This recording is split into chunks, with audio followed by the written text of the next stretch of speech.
Hey there, this is Purple Row Video. I'm Matt Gross, aka the Rhode Island Rockies fan, and today I want to look at the good, the bad, and the ugly. We're going to look at 3 points. One is in the Rockies rotation, one is with the Dodgers, and then the ugly is going to be the Diamondbacks. But we'll get to them in a second. But the biggest point I want to focus on is the Rockies rotation, because there's something pretty interesting going on, and I think that it's pretty noticeable in one extent, but it's kind of difficult to quantify. So that's what we're going to kind of jump into today. And in order to do that, first of all, I want to backtrack a little bit to the beginning of the season, before spring training, basically before we knew that Yoli Chacin was going to start the season on the DL. Because coming into this season, and something again, I've harped on it before, I'm going to keep harping on it because it is what's going to determine how far the Rockies go this season. And that is that coming into the season, we said, in the rotation, you got Yoli Chacin, you got Jorge De La Rosa, you got Brett Anderson, you got Tyler Chatwood. Those four are going to make or break you in terms of your pitching, because you have those four starters who you think are pretty good. You're going to win a lot of games with them on paper, which you thought going into the season, and then you're just trying to fill holes behind, trying to have as much depth as you possibly can behind it. Well, so far this season, leave it to baseball, because it always surprises you. This season, so far, the Rockies have had very good depth behind those four because they've had to test it, and they've gotten virtually nothing out of those top four. It's absolutely amazing. Chacin hasn't pitched a game yet. Anderson pitched 3 games. They lost the first 2. He went 6 innings in the first 2. Gave up 3 earned runs in both games, but they lost both games because the offense didn't do much. One of them they ran to Wade Miley. First one was in Miami. And also they made uncharacteristic errors. DJ LeMahieu had an uncharacteristic error in Miami, threw the ball in the dugout. Nolan Arenado had an error against the Diamondbacks in that game. They lost on that Sunday afternoon at the end of that at the end of that 3-game series. So they lost that game. And then the third game with Anderson, when he broke his finger, they actually won, but he only went 3 innings. So they didn't really get much out of those starts. With De La Rosa, he's only made it past 5 innings once so far this season, and that was in San Diego. That was in a losing effort against the Padres. And then Chatwood started the season on the DL with a hamstring injury, has not been good in 2 starts against the Giants, although he was really bad in yesterday's game.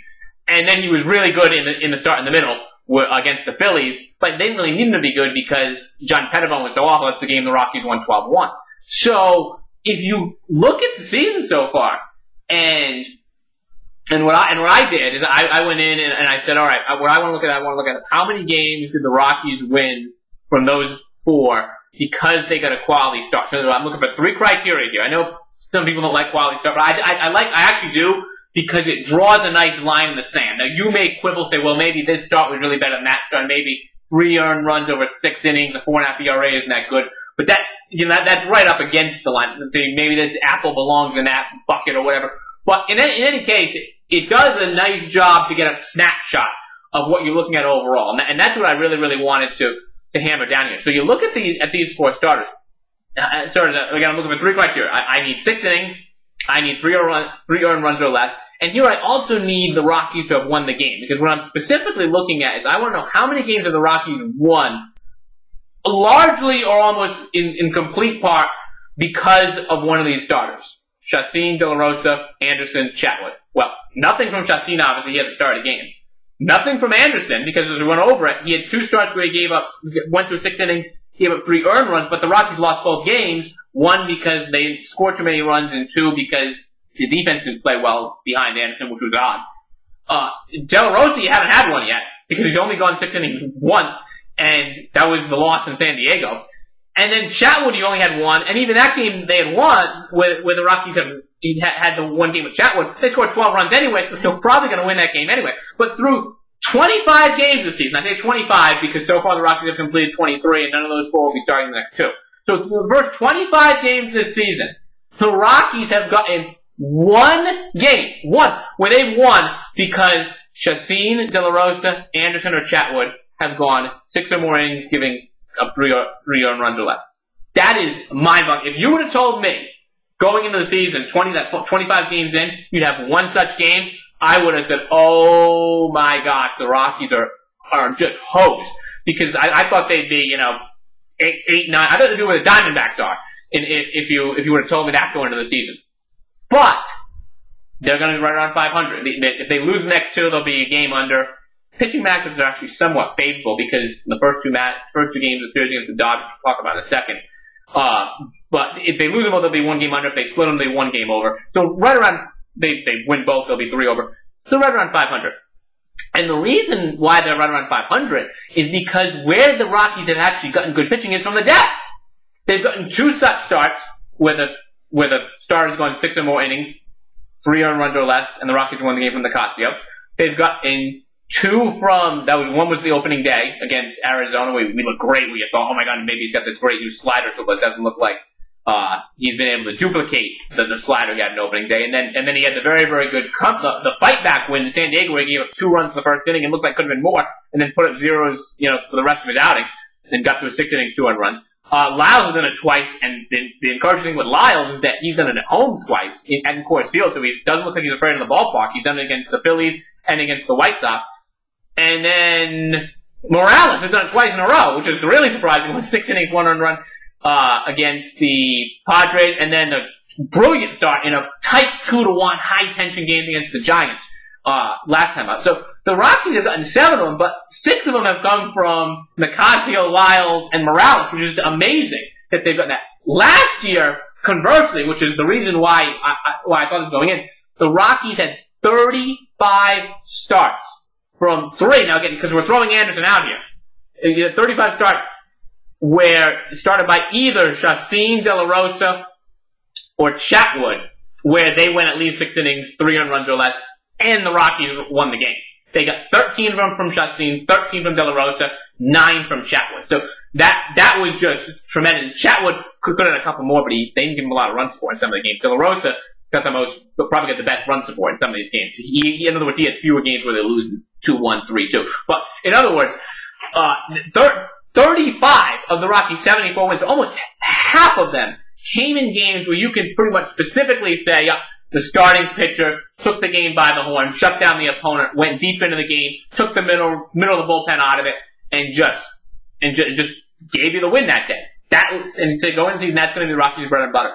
35 of them last year between 3 pitchers. You add Brett Anderson, who you think is going to be a 4th guy of that mold, and it goes down to 1 game between those in first 25 teams. But at the end of the day, that's a good thing, because what it tells you is the Rockies are getting support. They're getting production from other areas. They're getting on the offense, which has been great so far, although don't think that will continue because 1, a lot of people are overperforming their career numbers, and 2, the road trips will set in the ugly Rockies offense, the non-existent Rockies offense will show itself on some of these road trips eventually because of the reverse course hangover effect. But but more importantly, they're getting it from those 5, 6, and 7 guys, from Nicasio, from Morales, from Jordan Lyles, and that's what's going to matter as we go into the summer. And this is before you even get to Eddie Butler. So the fact that the Rockies are around 500 and they've gotten virtually nothing from those 4 is huge, because I'm telling you, if we get to June, July, August, and we can get those guys healthy, this team is going to roll off some games. Because eventually, if those 4 are healthy and you're throwing out Chacín, Chatwood, De La Rosa, Anderson every few days, eventually there's going to be a point where they run into some weak competition, or a couple teams not playing well, and they're going to have like an 8-2, 9-1 stretch, right in the middle of the season, the point where they usually fall off, assuming those 4 get healthy. And right now, that can still happen, because you got Chatwood's back now. De La Rosa's been healthy so far. He's just had mental problems on the mound of keeping the game under control. Chacín should be back here. We'll say maybe 1 rehab start away.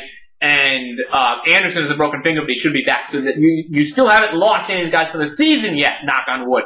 But you're still in a position where you can have this pitching depth and have a lot of good things happen in the middle of the season. So that's the good. It's cloaked in bad, but that's actually a good thing that you're where you are with getting nothing from those 4. Now, the bad is the reverse. It's bad for the Rockies, good for the Dodgers, and that is Zack Greinke. We're going to have a problem here. Now, I didn't think the Rockies really had any chance to catch the Dodgers anyway. I mean, anything can happen in baseball, but the Dodgers, we know, with their bottomless pit of resources, are going to be very, very tough to beat. But what's particularly concerning is how well Zack Greinke has pitched. If you include last year's 3 playoff starts, and I do, because to me, I almost weight them heavier, the last 20 consecutive starts for Zack Greinke, that would be the 12th to end last season, starting on July 30th all the way to the end. The 3 starts he had in the postseason, and the 5 he's had so far this year. He has gone, and this has been all over Twitter today, at least 5 innings with 2 earned runs or less. So we talked about, how good the games the Rockies got out of that, where they won. Greinke went left with 20 consecutive starts, but at least 5 innings, 2 earned runs or less, and all but I believe 2 of them were at least 6 innings with 2 earned runs or less. And he was brilliant again last night. Mattingly left him in for a 1 batter too long game, a home run, but didn't matter because they won the game 5-2 anyway. But 11 strikeouts in 7 innings last night. He looks dominant on the mound, and why this is the problem is, I knew Zack Greinke was going to be good for the Dodgers. But if you looked at his career going when he signed the big contract with LA, you say, well, okay, he's got this brilliant Cy Young campaign. I believe it was 2.16 ERA. I have to double check the exact number. It was just over 2 ERA in Kansas City.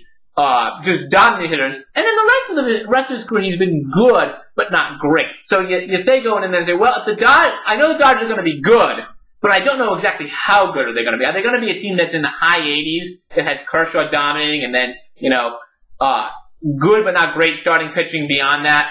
A couple of buffoons in the clubhouse, a couple of really poor defenders in the middle of that, up the middle on that team. So yeah, maybe you can hold them to the upper 80s and they'll lose some games not supposed to, which they actually have so far. Or are they going to be a team that's just so dominant and so star-studded that they win in the 90s and well into the 90s? Well, if Zack Greinke is going to continue to be this good, it's going to be very, very hard to keep that team from getting close to or more than 30 games over 500, which is 96 wins or more. I could easily see them getting into the mid-90s because Kershaw, remember, has not started a game for them yet. So if you bring Kershaw back and he becomes himself, which I'm sure it won't take very long for that to happen because the Dodgers have been very, very careful with him here. And then you got Greinke throwing up these numbers. That is a brutal 1-2 because Greinke has not been good. He looks more like a 2010 guy in his last 20 starts out than the guy for, the rest of his career before he came to LA. So that's a very, very bad piece of bad news there. Now the Rockies, this series coming up this weekend, they're not going to get Greinke. They miss him. They get a little lucky. They miss Greinke, and of course they're not going to get Kershaw because he's still making a rehab start. So this weekend you get Beckett, you get Paul Mahalam, you get Hyun-Jin Ryu.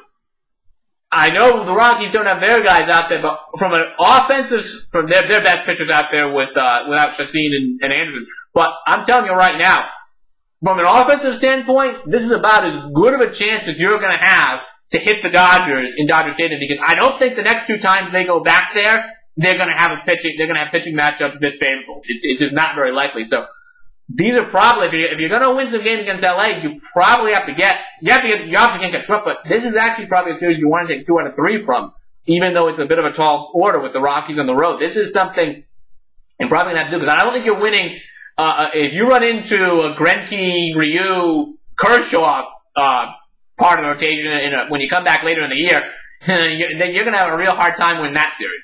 So, disappointing from a Rockies fan standpoint, good for the Dodgers, but Zack Greinke just looked excellent so far. And, he teams up with Kershaw and they're throwing, 8 innings of 1-run baseball or whatever it is, 2 out of every 3 times out. That's gonna be a big, big problem for anyone else in this division. That team, LA is gonna fly if that happens. But, baseball, you never know for sure. But that's just what I'm noticing so far. And then, on to the ugly.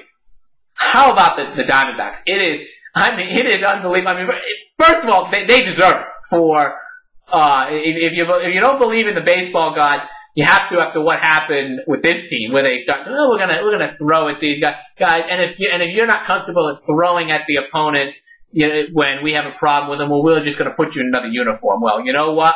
Kirk Gibson and his posse over there in Arizona, your head is gonna be on the chopping block very, very soon if they keep losing games at this rate, which I don't think is gonna happen. But, and speaking of Diamondbacks, did you see the game against the Cubs yesterday? Nothing celebrates 100 years at Wrigley Field like the Cubs blowing a huge lead in the ninth. The only game the Diamondbacks have won in the last week and a half is the Cubs blowing this huge lead in the ninth inning. on Wrigley's 100th birthday. You know, they got the birthday kick there, they got the hats they're giving everybody, and in the ninth inning, short off, you could feel it coming. Cubs give up 5 in the ninth, blow a lead. They had the poor kids out there were crying their eyes out. They were showing on the highlights yesterday, but the Cubs are just unbelievable. If they didn't exist, you couldn't make them up. That franchise is unbelievable. But with the Diamondbacks, they have now given up. I'm definitely going to go this afternoon, but coming into today's game, the Thursday afternoon game, they had given up 5 or more runs in 11 of their last 12 games. Now, so far, opponents are averaging over 6 runs a game against the Diamondbacks. The 2012 Rockies pitching gave up 5.49 runs per game, and that was pitching half the games at Coors Field. So the Diamondbacks so far this year, not going to continue, have been considerably worse than the 2012 Rockies pitching so far. That's how bad this team has been. It's been unbelievable. Now, I don't think they're going to continue to be this bad because, number one, it's almost not even possible. Eventually, you're just going to run to a few starts that will bring the average down. And secondly, a couple of these guys are better than they've shown you so far. The Rockies this weekend may, in reverse of the LA series, actually run into a better part of the Diamondback rotation. They're not going to get Bronson Arroyo, and they're not going to get Brandon McCarthy. Both of them have been awful. Arroyo's got 9.5 ERA to this point in the season because they're pitching Saturday and Sunday. So the Rockies are going to get some combination of Cole Mentor, Miley, Cahill, or the rookie they have, Bolsinger. Because they kind of have 6 men going on right now. I guess they're seeing which one they want to drop out, which might be McCarthy or Arroyo if they keep being this bad after the next start. But we'll see what happens. But they're not going to get the 2 worst pitchers, so we're going to see what happens. But it's an interesting series. But the other thing I want to point out here with Arizona, before I wrap this up, because it's already going pretty long, is that the Diamondbacks, if they're this terrible, or if they're going to be a team that loses 95 games, I'm still not convinced they are, because I think they've still got enough talent there where they should be winning more games than they are, even with Trumbo out, which, although, as Matt was saying in the Rock Pile conversation, you know what, the Diamondbacks might actually be a better team with Trumbo out. And I was about to respond and I said, you know what, I might not be able to argue that point.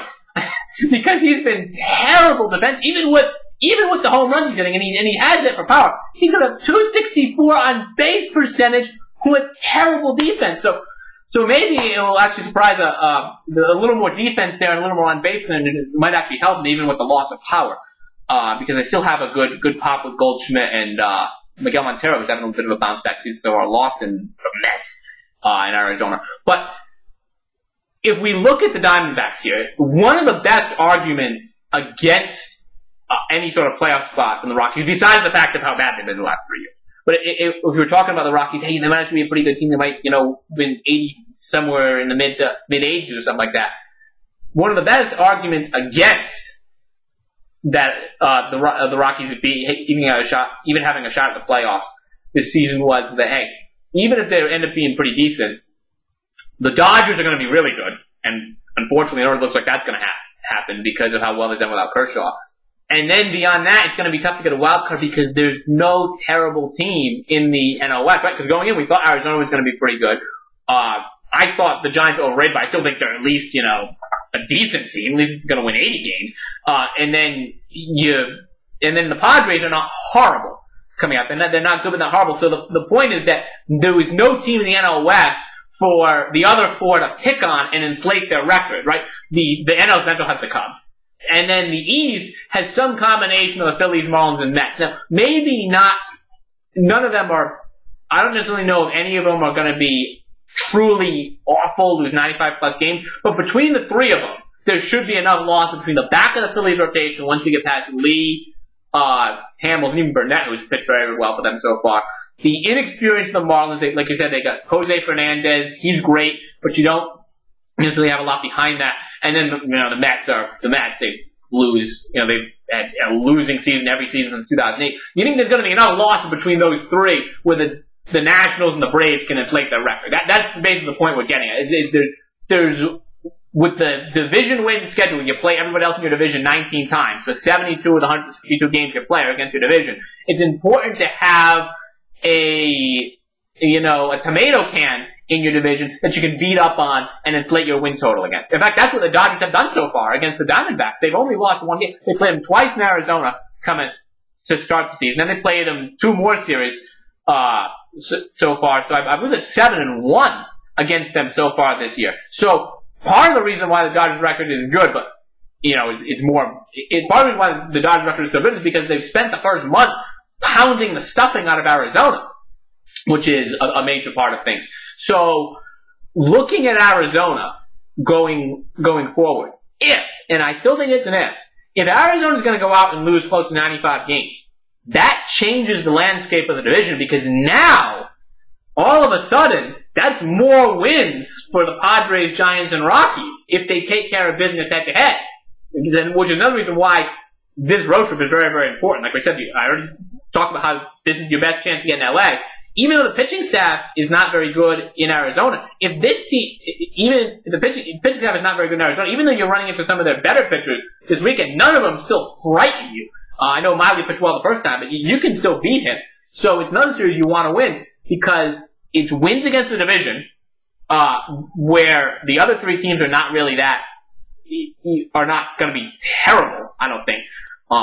And then it's also wins on the road, because we talk about the formula for the Rockies, which we always say in the playoffs is win 50 or more at home and stay around 500 on the road. Well, this is your chance in Arizona, even if you're not running into the weakest part of the rotation. So Arizona is very, very key here, because if that very, very solid argument against the Rockies, or the Padres or the Giants, against a wild card, saying, hey, what's going to happen here is the Dodgers are going to run away with the division, and then everybody else is just going to kind of 500 each other to death, because there's no weak sister to pick on. If the Diamondbacks are going to be that weak sister, that changes it, because now they'll be this division's cup, somebody to pick on. So we're going to see how Arizona develops. But even if they're terrible, say they're out of the race, just ignore them. No. They're important to how bad they are. Or when they bring up Bradley, all these things are going to impact how this division goes. Because if a wild card is going to come out of this division, you're probably going to need Arizona to be terrible to get there. And that's something that's going to be very, very interesting to watch as the season goes on. Okay, I've gone very, very long on time here, so I'll wrap this up, and we'll see you next time on Purple Row Video.